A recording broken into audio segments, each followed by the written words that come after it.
The killing of a sacred deer is the newest feature from Yorgos Lanthimos and is definitely worth a watch. If nothing else, it certainly leaves an impression and crafts one of the most fascinating cinematic worlds I've seen in years. The thing that initially jumps out the most is the way its dialogue is scripted and performed. The characters all speak in very short, simple, and awkward statements, delivered with little to no passion, as if occupied in a state of perpetual formality. Little by little, these aspects of the film become more raw and human as the stakes and tension rise, and we see these characters unravel and become increasingly hopeless, increasingly desperate.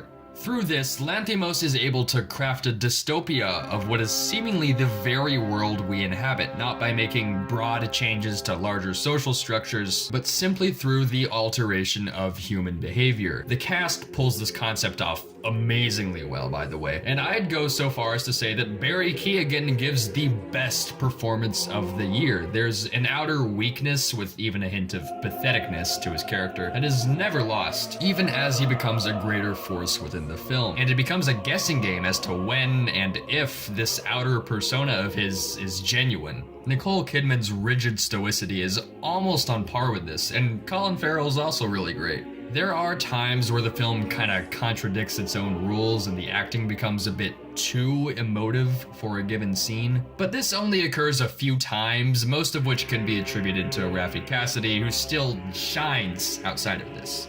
Like Yorgos' previous effort, Dogtooth, the film explores the role of the parent, but also other themes such as true justice and how we value people, all of which help to make this easily the most troubling watch of the year. It's not all doom and gloom though. There are a lot of funny moments, none of which disturb the movie's atmosphere. However, the humor often comes from a place of discomfort in the audience, whose only option for recourse seems to be laughter. This realization is only a testament to how well the film manages to instill its tone within the viewer. The direction is equally enchanting. A number of visual motifs are established early on, which all contribute to the themes of the movie. It's often shot in a way that has the characters take up a very small part of the frame with a lot of space surrounding them on all fronts, exemplifying just how small and powerless they are in their circumstances. The cinematography is also just straightforwardly good from a technical standpoint. There's a lot of interesting work with the corners of rooms that I especially love.